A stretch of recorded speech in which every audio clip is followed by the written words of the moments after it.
All right, good afternoon. I hope you're enjoying sandwiches. Please feel free to continue to eat.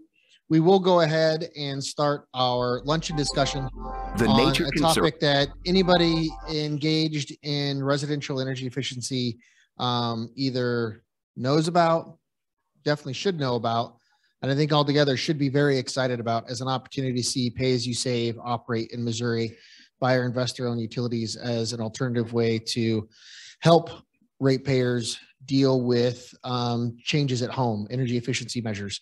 I personally really excited about the program and the things that our speakers are doing on it and looking to see it be a success. Today we do have Jeff Berg, who is the Senior Program Supervisor at Ameren, Missouri. Joining us virtually is Natalie Gray, Manager at DSM Energy Efficiency Programs and Services at Evergy, and Lamar Holman, Residential and Commercial Energy Efficiency Incentive Program Manager at Spire. Fantastic. We have Natalie up. So we do have, you guys have that one there. Okay. The second one. Okay. So this is a, do you want this here? Or you guys were just going to talk? Okay. You're going to talk up here. Okay. All right.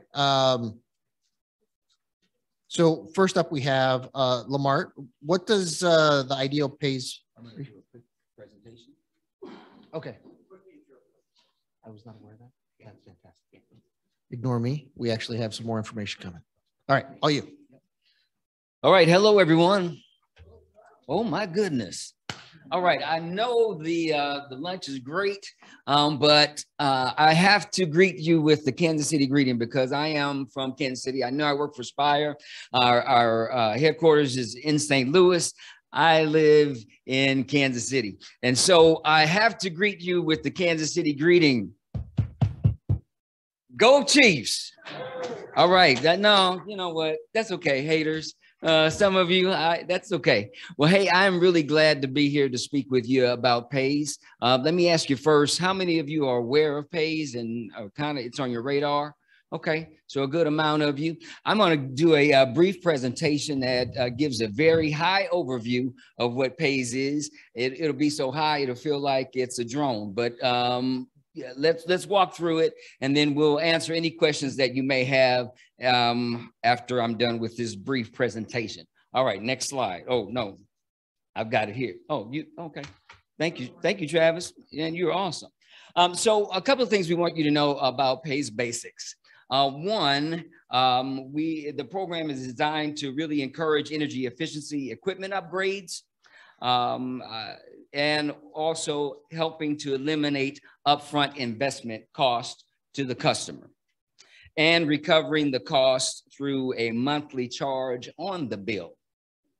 One. Second piece, it's available through Ameren, Missouri, Evergy, Missouri, residential electric customers, and then customers with Spire residential gas services in those two territories. Okay. Now you'll see on the right-hand side, there's a quick customer journey. I'm going to walk you through that. It'll be very simple. The structure is divided up into 4 tiers. The very first tier involves a home visit. So a customer that enrolls in the PAYS program will receive a home visit. And through that visit, it's a walkthrough because we want to really determine if it's a good fit. Is it structurally sound, or there's some home repairs that would become barriers for the process to continue? And along with this home visit, there are also some direct installs that the customer receives, no matter if they continue with the program or, this is the only thing that they can accomplish because the rest of their home is not a good fit. Okay. A second tier involves an in-depth assessment. This is where data collection, energy usage, all those pieces, blower door, all those kind of things are beginning to take shape. And the reason that this more in-depth analysis is needed because we really want to look at the energy savings opportunity, right? And we, of course, definitely want to know what measures can be applied to the home. All right. So the in-depth assessment. tier 2. Tier 3 is where it gets good, because the customer then receives a full-blown proposal on all the measures that should be accomplished in their home. Now, along with that proposal, it will outline energy usage that they had used and what the new projection would be. It will also show cost.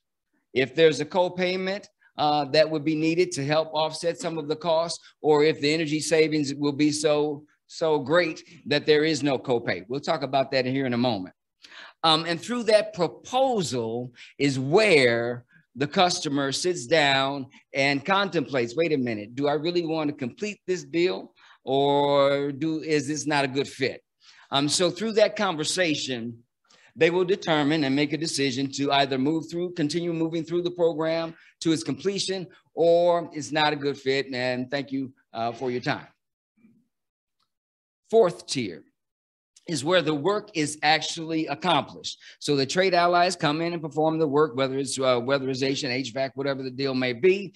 And then also that's where they would begin to receive their on-bill payments.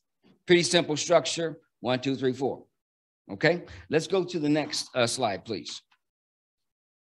I do want to talk to you a little bit about program participation. 4 points I want to make here.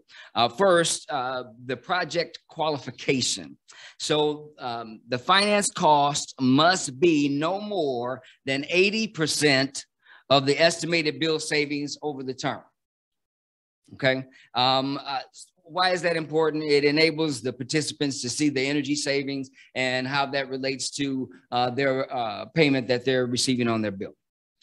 Second, there is a co-pay option. I kind of alluded to that when we were talking about the tiers. If the cost exceeds that threshold, the option exists for a customer to kind of make up the difference by providing an initial down payment, co-payment option. Thirdly, the pays charge is tied to the premise, not the person.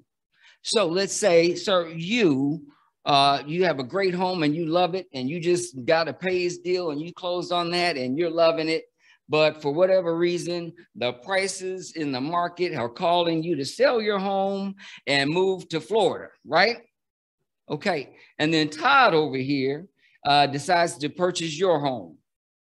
You jet and Todd buys it. Well, now Todd will continue making payments until the term ends, right? So it's not tied to the person, it's tied to the premise. And then lastly, the customer is able to utilize rebates that all of our companies have. So that also applies to it, to the total cost. Lastly, last slide. So who is a good fit for pays? So all residential customers, whether you be a renter or owner, single family or multifamily customers are eligible. The great thing about this pays opportunity is there's no credit check. So that may be a great opportunity for certain customers, and there are no bill payment history requirements. So those are all good things. Another characteristic of a good fit would be the fact that you would be a high energy user. So energy outliers is energy usage outliers would be another way to think about it. If a home for us, if a home is using 1,000 CFFs per year, good candidate. If you're not using a lot of energy, probably not the best candidate. Thirdly, non-income eligible customers would be a good fit. Again, this is not a low-income program, so that doesn't need to be the measure. And then lastly, there are some structural requirements. Must be free of structural issues, so that could be a barrier. And then also must be built after 1982 if it's a manufactured house. Okay, pretty straightforward process. I know I'm not getting into the weeds of a thing, but I'm sure you guys are going to have some great questions for us that may get us there anyway, Jeff. I don't know. But at any rate, I appreciate your time. I'm going to turn it back over to you, sir.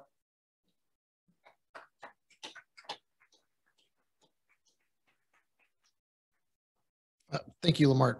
So the first question we have set up was, what is the ideal, and you kind of looked at this, but maybe you can dive a little bit deeper. What does the ideal PAYS participant look like?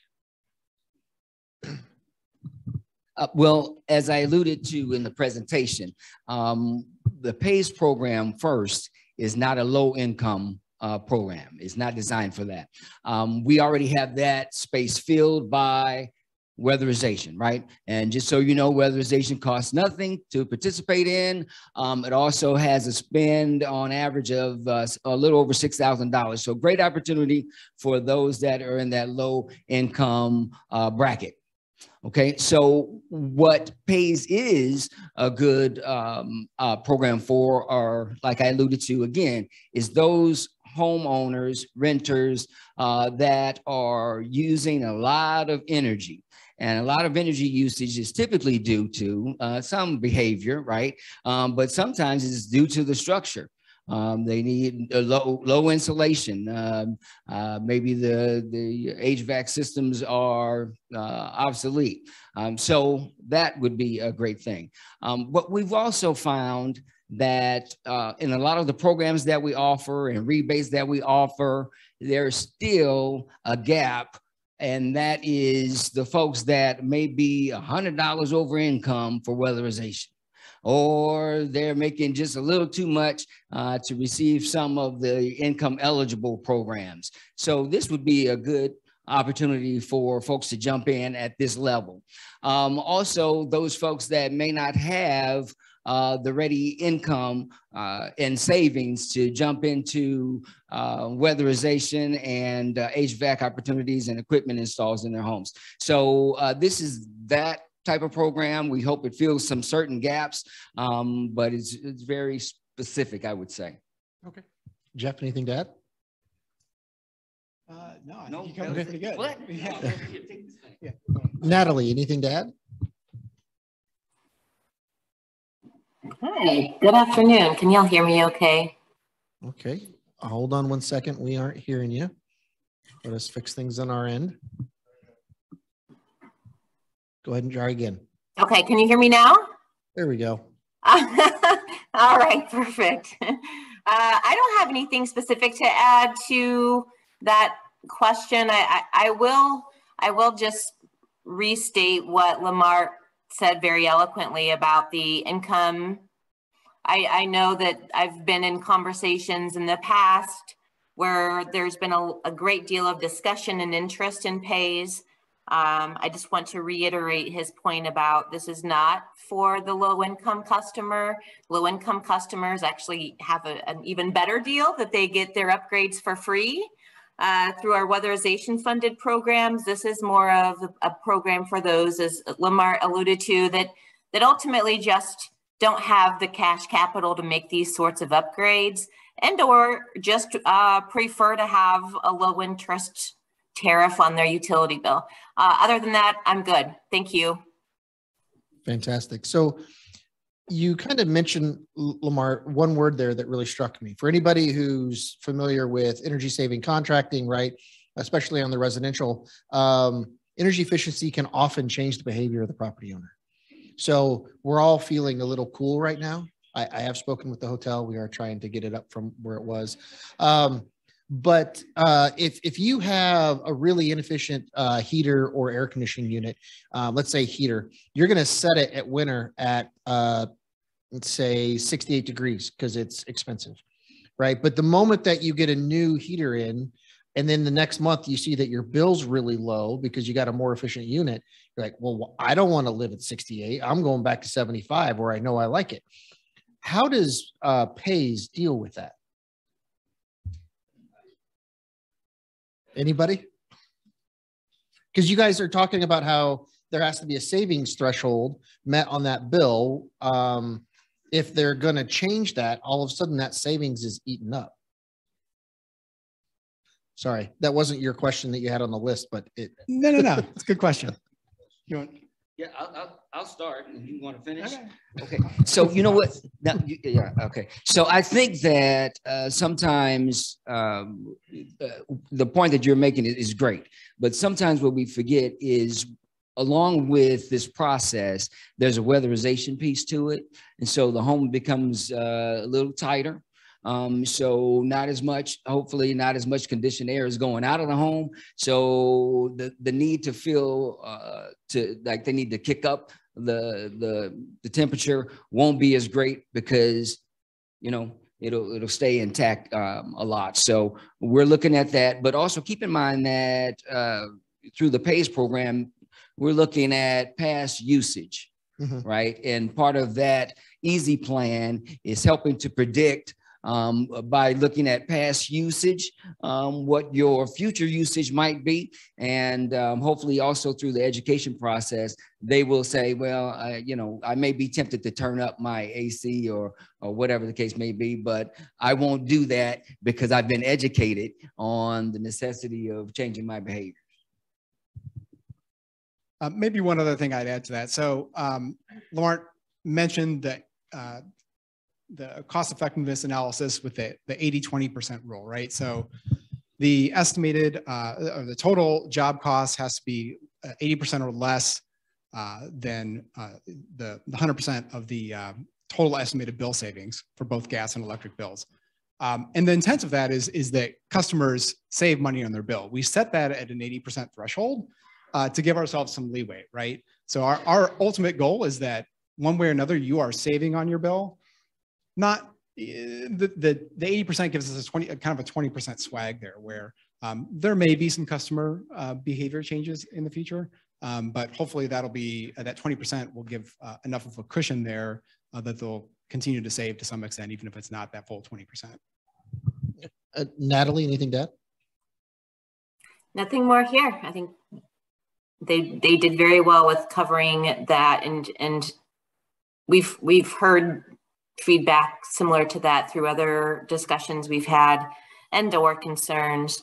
You know, there's the non-energy benefits, in which we don't talk a lot about whenever it relates directly to utility and our requirement for cost effectiveness testing, or called MEPS, which is, you know, there is an increased comfort. There might be increases in the indoor air quality and other things that come with that. But yes, certainly that 20% buffer is built in for any sort of behavioral motivations or changes that might occur within the house. Okay, so as someone who handles PACE, in Missouri, there is, like in Michigan, while it's not residential, they have a requirement like an ESCO where you have to guarantee the savings. In Missouri, we don't have that. And for residential, we've modeled that savings, which you guys are doing it. But when PACE does it, we're putting the HVAC in, we're putting the heater in, we're putting the roof in, one of those, and that's it. You guys are going in and analyzing the property as a whole and historical use to ensure that that comfort, the NEBs that you were talking about, Natalie, allow you that 20% to fit. Does that sound, am I consuming that right? Does that sound accurate? Okay. So the cost savings are likely to be more assured than they are in some other programs, which then makes that both the cost and the comfort, which has always been that balance, to be more positive. Okay. Sound good? Yes, we have a question in the back. Yep.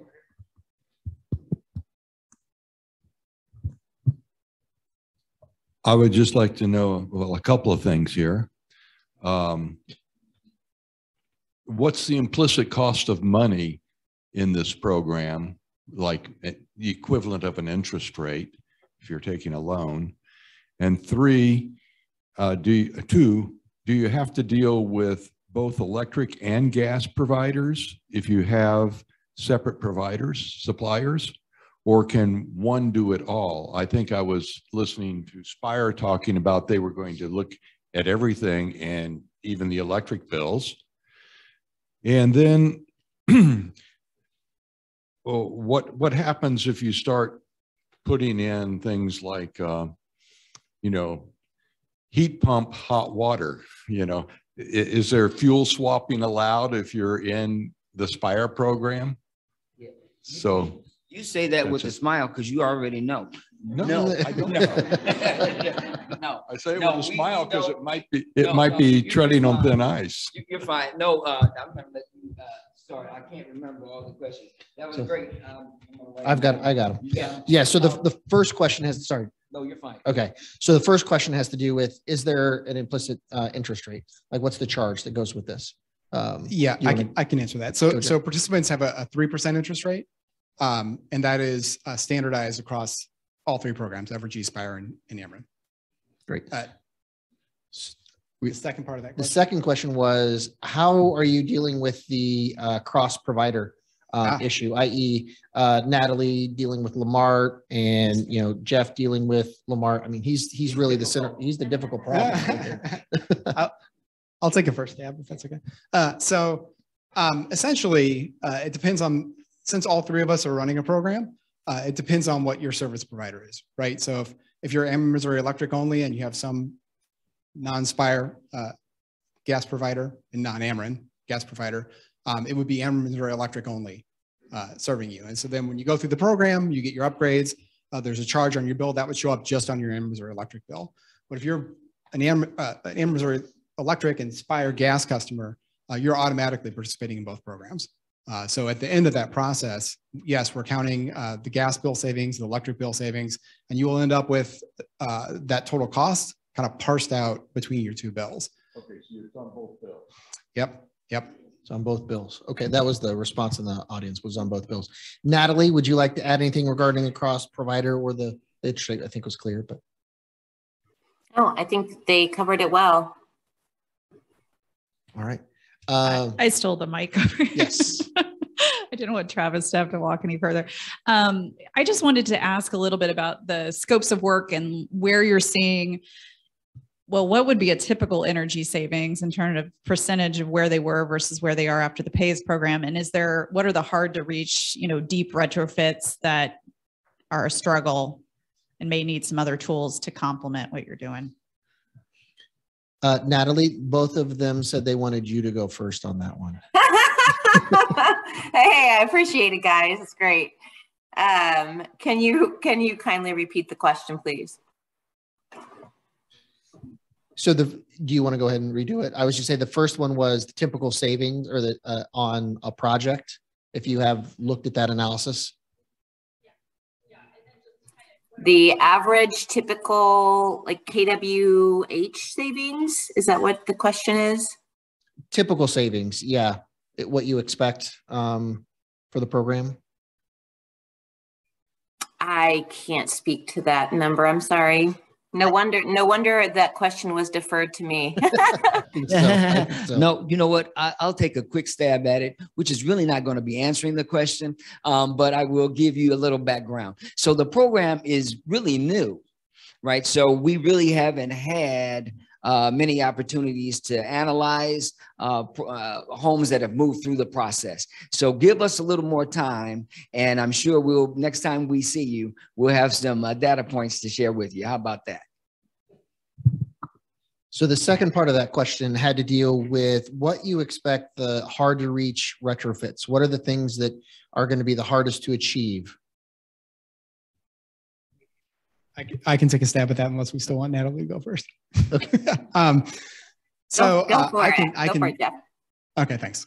So the measures that typically go through the program. So we do have, like Mart said, some direct install at the first visit there. So, bulbs, hot water measures, pipe wrap, stuff like that. The measures that get financed are HVAC, smart thermostats, insulation, air sealing, some custom lighting.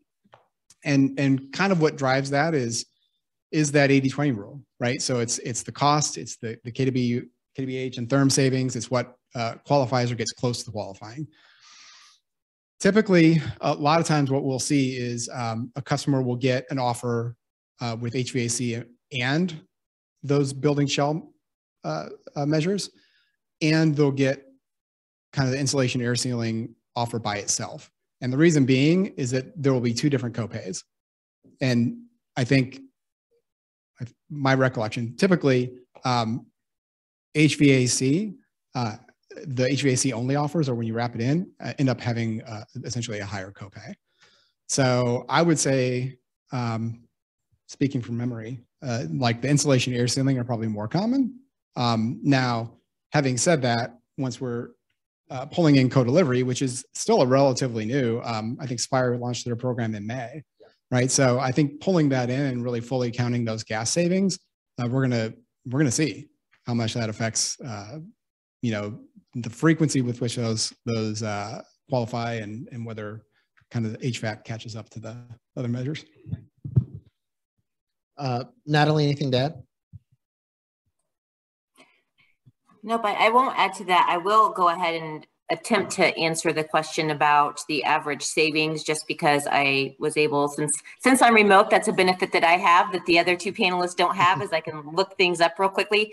You know, based on what we're seeing at Evergy, the average financed on-bill monthly tariff amount is $28.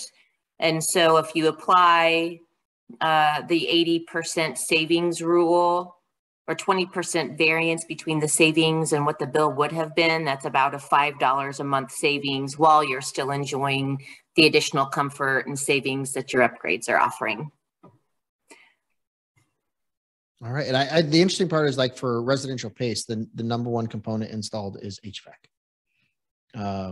The insulation, the other stuff, it's usually like 90% HVAC. Interesting. We've got Marty. Is that what you're going with? Okay. Good afternoon. Semi-loaded question, and you probably know where this is going. Where do you see PACE programs in Missouri? Granted that it's early days, where do you see them in the next 5 years? Where do you see a scale up, a taper off? What are you expecting?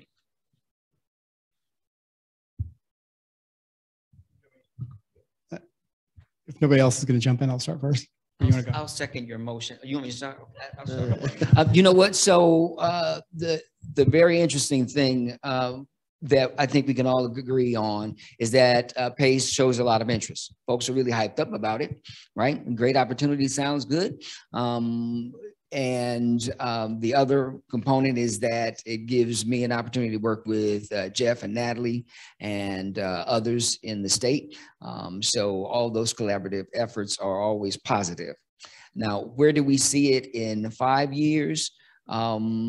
You know, as we're kind of working out the kinks, that is an interesting spot. I think, I think it's like for us, Spire, we have an energy-wise online bill component now for customers. It is tied to a credit score, and it is 1% over prime, and it is a 7-year payback period. So that's pretty good. And so we also do have, of course, weatherization. So I guess what I'm trying to say is that the more offerings that we can offer to our customers, I think the better. And as we continue to work with our utility partners and continue to work with implementers, hopefully the program will get better and better, and we'll see what happens. Thank you, Marty. I think I agree. I think 5 years is a hard question to answer because it is so new. I mean, I'd have a better answer for 1 or 2 years from now, right? So we're essentially 18 months into it. So Ameren Missouri launched in 2021 in January. Evergy, I think you came in late summer or fall of 2021, and then Ameren Missouri Gas and Spire in May and June of this year. So there's been a lot of activity. Ameren Missouri, since we were first, we had a kind of, I'll say, standardize a couple of our program design rules, one of which was dropping that participant interest rate from 4 to 3. We layered in the co-delivery. We launched those other 2 programs this year. All of that to say, it's been a lot of lessons learned over the past couple of years, right? And it's enough changes that it has. I think it's been a challenge for us to, which I think we have done, like identify the lessons learned, act on them in the midst of kind of those moving parts. So now that we kind of have those things, kind of, I'll say, baseline in place, and I think co-delivery is a huge huge piece of that. I mean, it allows us to, in terms of cost effectiveness of the program, you know, it allows us to do some cost sharing. And from a customer standpoint, it allows us to more effectively like count the electric and the bill savings, which is going to give, you know, better offers. So I think as we go into, you know, certainly next year, I'm anticipating, you know, definitely better participation and savings out of next year. And then I guess I'll kick the can and say, we'll see. And if I could just add, I think our customers will receive a better product once we really do a better job at targeting the folks that it's the best fit for, right? I think that will go a long way to helping people feel comfortable and joining the program. Natalie? Yeah, I don't have anything else to add for that one. All right. All right. Do we have a question in the back? All the way in the back. Sorry, Tim.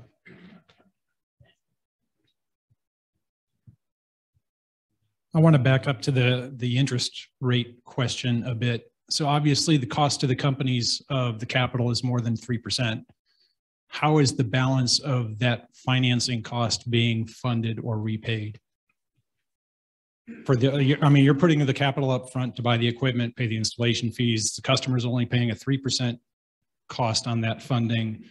How is the balance of that funding cost being recovered?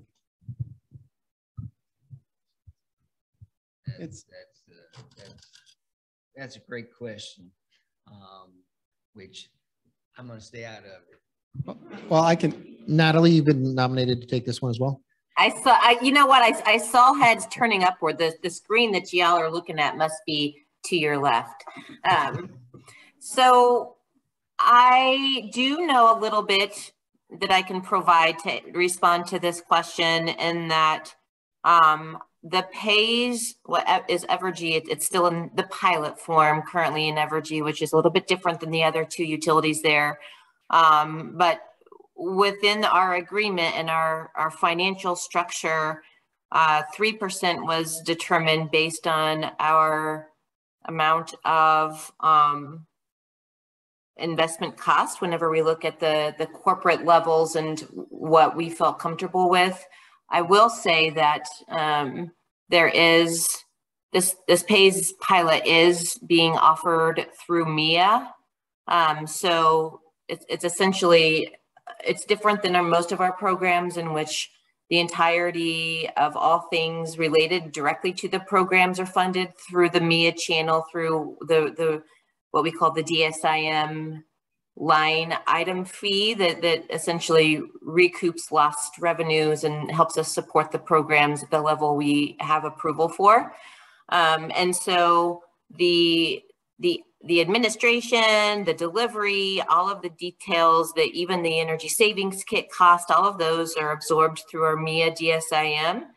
The 3% is essentially a recoup of the, it's an adder that is, you know, at the corporate level of our financials was approved to be a fair amount for customers to pay and for Evergy to receive in terms of making that investment for the customer. Sorry, I was jumping around a little bit because I also don't feel like I have an awesome answer for that question, but I can say that the financials from the corporate perspective at the 3% made sense, and then we also get recouped the programmatic expenses as we do the other BIA programs through the DSIM line rider fee. Thank you, Natalie.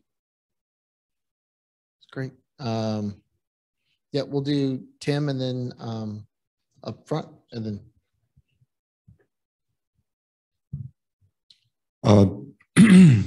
Question or so here. Is there any plans to move this up to higher rate structures like 2M or whatever you would have as an equivalent thing on the Spire side, so that it goes beyond residential customers? And then is there any built-in societal charge that gives a wider subsidy across the entire, even non-participating customer base? So the first one was, do you feel that this can expand to, say, small commercial?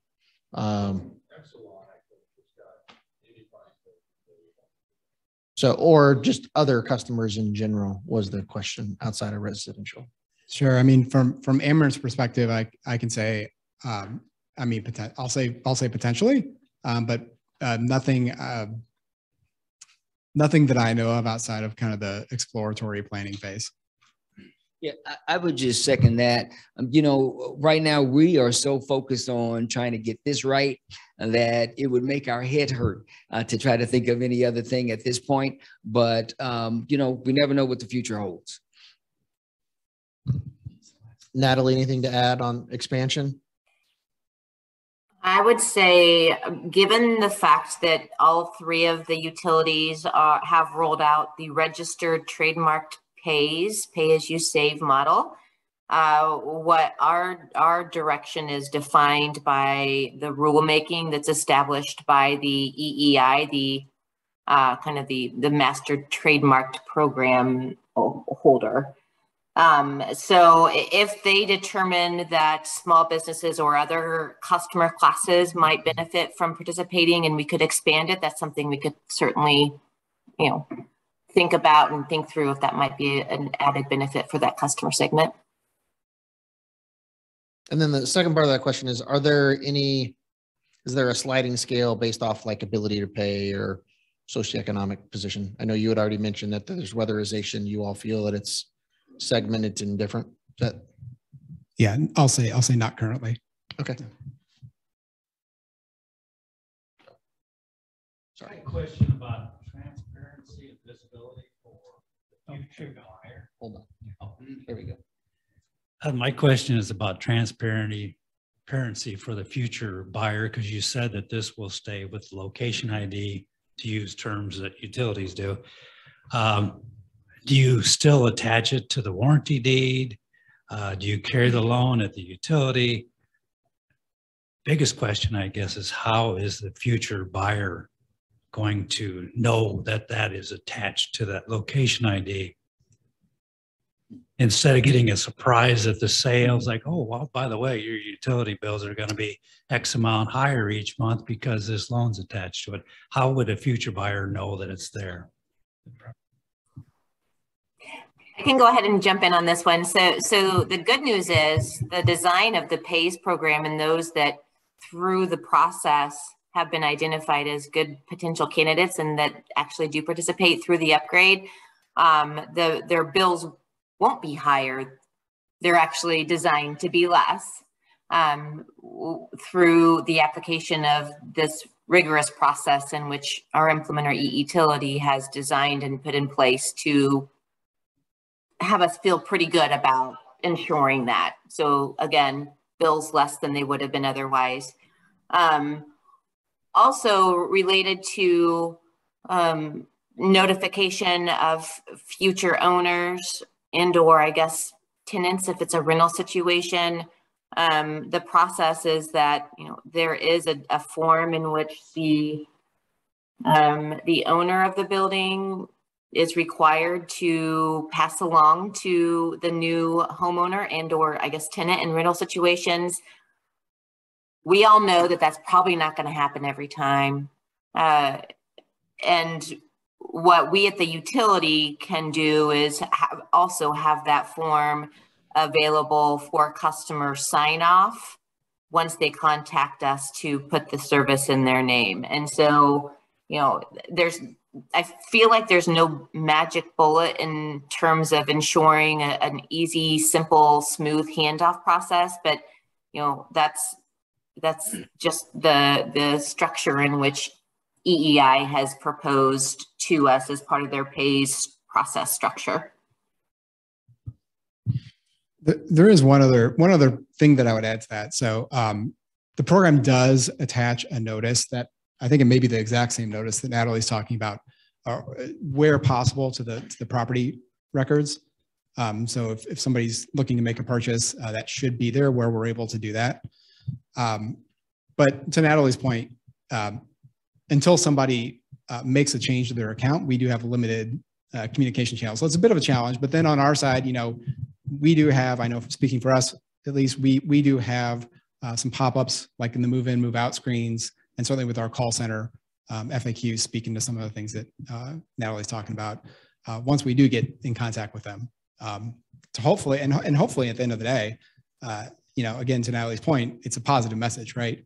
Like the point of the program is that you're paying less on your bill now. And side note, you have new equipment in your premise. I just second that motion. Yep. So the notice, is that like with the deed? Is that what you're saying? You file it with the recorder of deeds? Yeah, I believe so. Okay. I know that's the exact same thing you do with PACE. You file the assessment contract with the recorder, but I can also tell you that realtors usually don't look at that until like a week ahead of time. But nothing, as Natalie pointed, nothing's perfect in that.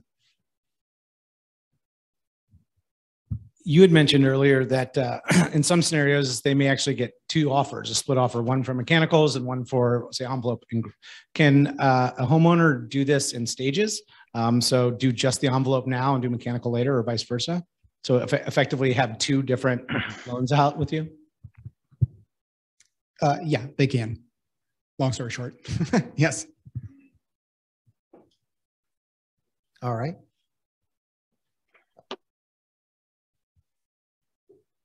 Sorry, with the hybrid, we want to make sure that we are using the microphone, and Travis broke his foot, so he's boogieing across as best he can.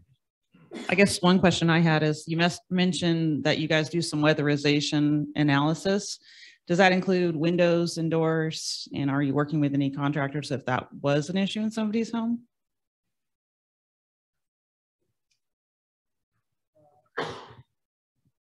So when you ask about windows and doors, you mean replacement?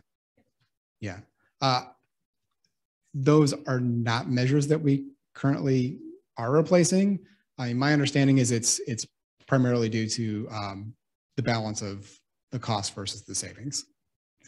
Yeah. I got one other question. So I'm assuming that if somebody enters into this, you must be using some preferred contractors and suppliers.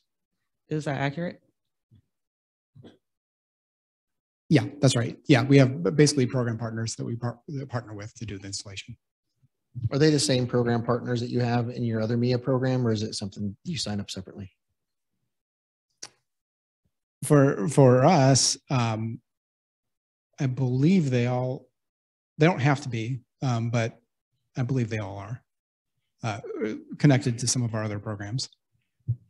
And I can, hey, this is Natalie. I can add real quick, through the contracts that e-utility has in place, again, they're our implementer for our PACE pilot, and along with the others, they're in the room. They have very specific price points in which they negotiate with the contractors up front, and they create like a very specific contract to support the PACE offer. I will agree, though, that all of those limited contractors that are currently supporting the PACE are also what we consider authorized in our other programs to provide rebates. I would also add to that, e-utility, who is the implementer of the program, is currently looking for additional contractors that might be interested. So, of course, if you know anyone, let them know that. But I think the more the merrier, the more diverse a group of contractors that we have, I think the better the program.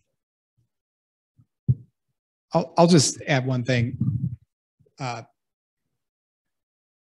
to contradict, but like when we say the more the merrier, it is depending on volume, right? So you know, if you compare it to like a heating and cooling program where we may have a larger contractor network, you know, if it's a smaller volume of customers going through here, it may make sense. It does make sense to have a smaller group of contractors serving that, so we can at least do some volume through the folks that we do partner with. That'd be the only caveat to that. Not to contradict you, but the point to keep in mind is when we have more contractors involved, it can help bring the price down. right? And so that's our concern, is that we have multiple opportunities to assess what folks are charging. Yeah. And I'll add to that one more thing. So multiple contractors to potentially bring down the price point for these upgrades, but also it's very important that we have a contractor network that can cover the large area of the Ameren and Evergy Inspire service territories, right? Like, we recognize that having all of the contractors that support pays just in the metro isn't as easy to accommodate the request and the interest in the more rural areas. So there's an ongoing effort trying to also bring in additional rural type of contractors to help support the program so all customers can participate. Great, thank you. Yeah, right behind you. I just had a question about, utility companies develop lots of different programs, especially in these last couple of years where there's been so much COVID money, lots of different kinds of financially based programs. And this is something a little different. It's not giving a customer financial assistance, but it is helping them to better their properties, like weatherization and those things. What methods do the companies use to really try to reach these residential customers? I know you're not targeting a certain group. These are not low income programs per se, but how are you trying to get the message out to customers that these things even exist and give some explanation of them? I can go ahead and take that one. I actually feel like Evergy had a very good customer journey map and a great level and amount of planning prior to our launching there in September of 2021. Part of that customer journey was identifying the customers in which we can target based on their electric usage. And this was before the co-delivery began, and now we're reevaluating that target list and incorporating gas usage as well. But I will say, from our experience, when we first engaged with the high energy electric usage, we provided direct mailers with a follow-up email that was sent a couple weeks later. And then we also have some digital support to retarget the customers that were identified as most likely good candidates for the PAYS on-bill financing pilot. And then also we provided some home energy reports. I think in the presentation itself, there was a copy of what one of those might look like that essentially provides the customers their energy usage compared to a home similar to theirs, and kind of helps them visualize and see how they're trending in their energy use compared to where they maybe should be or could be. And then we also had some search tools and social provided.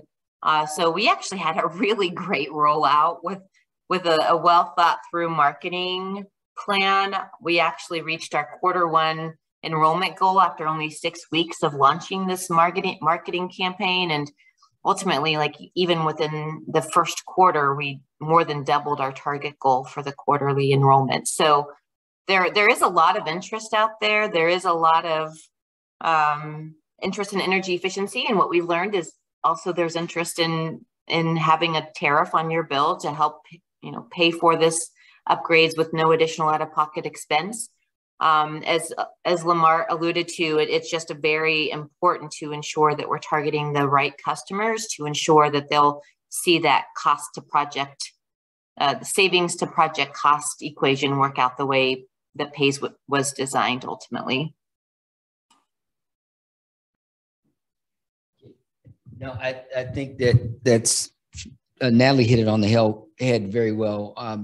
For Spire jumping in a little late in the game with the co-delivery piece, I think we've had a great experience working with Jeff and Natalie and their teams for marketing to get the word out. And I think you'll find that as we continue to move forward, we're really working hard to make sure that the right people are introduced to this program, because what we don't want is folks to move through the program and then say, oh, this is not the right fit. And, we don't want that experience. So can you also, you're going to answer? I guess the only thing I would add to that is that that now that we have the co-delivery rolled out, there's a level of coordination between the three of us, with Lamart in the middle, and Evergy and Amarin on both sides.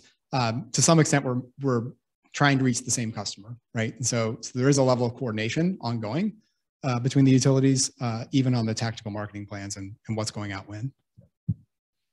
The question I was going to ask is, Natalie, you mentioned enrollment goals and volume. Are any of you able to share the numbers that you're at now, either goals or the number of projects you've put through or are in the process, however, whatever metric you'd like to use?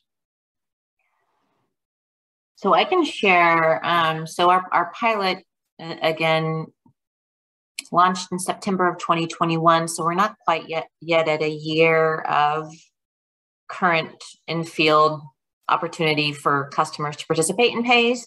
When I mentioned the Q1 result, what that meant in numbers was we had over 600 enrollments in the first quarter, in the first 3 months, which was, I think, blew all of us away, including our implementer utility, in terms of bandwidth to be able to coordinate and facilitate that in-home customer experience. So we had a bit of a lag in terms of actually getting in customers' homes with the high level of interest and enrollment forms that have been received when we first got launched. Again, lesson learned, right? We gotta be careful with how we're marketing, because through that experience, we've learned there is a great deal of interest there. To date, we've had just under 2,000 enrollments. And as I mentioned, the average on-bill tariff amount is about $28. That's the numbers that I have on top of mind that I can share with you today. That's great. Jeff, Lamart, anything to? Yeah, off the top of my head, because I don't have the remote access, unfortunately, that Natalie has. But I think for 2022, we're averaging somewhere around 200 enrollments a month. I think one of our, I'll say, opportunities is to make those enrollments more flat across. We've been spiking a little bit, where we get 100, 150 enrollments, and had a couple tactics that went out and surge in a couple months. But I think it's much better in terms of the lag that Natalie mentioned, to not be surging and kind of overwhelming the implementer. So I'd say maybe on average a couple hundred enrollments a month, and we're somewhere around 75-ish completed projects for 2022. Yeah, I would say that, again, we started a little behind the rest of the crew. Our enrollments are about 700. I think we're reporting out about 24 that have made it through the entire process. So I think the real question in terms of enrollment versus completion is, what are the barriers that prohibit people to start and then completely move through the program? And that's kind of where it gets funky a little bit, because as you remember, the 4-tier process, right? You go in and you're able to get a direct install. They come and do the assessment. Then at that point, they're looking to see if the home is in good enough condition to move through the process, right? And that may be where some of the fallout is, because the home may not be completely ready. Then the second tier is moving through the energy efficiency analysis and all that kind of jazz.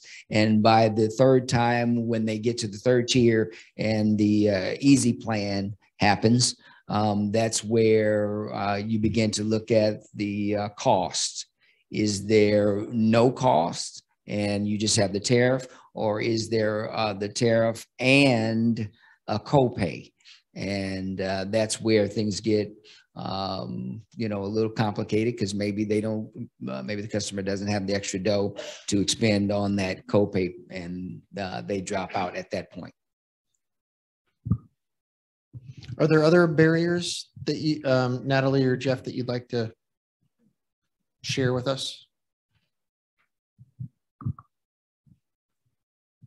I mean, I feel like we've covered a couple big ones. I mean, one, I think, you know, large in my mind is the copay. I think we've talked about the potential to get the equipment costs down. I don't think we're there with the volume that we've got going through the programs now. Hopefully we will be in the future. But that equipment cost is one of the factors that go in to the 80-20 calculation. So I think, you know, we're seeing, I want to say around 60-70% of projects that get an offer actually have a copay.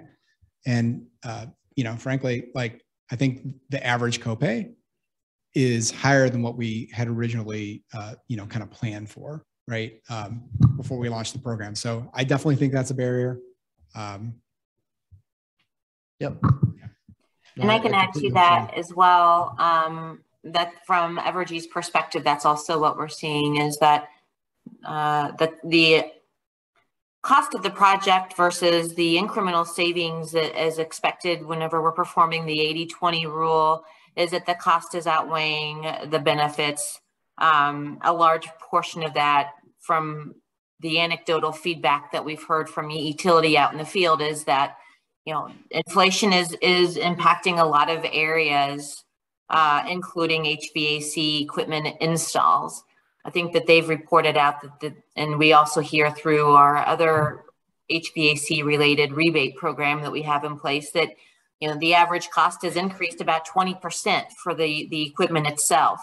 And then there's also some labor issues going on. And so it's just a challenging time where these sorts of upgrades are more expensive than they would have been otherwise, or I guess have been historically. And so the co-payment, the out-of-pocket expense for the customer, it's just being, it's been a barrier for sure. And it's a challenge that we're still working through.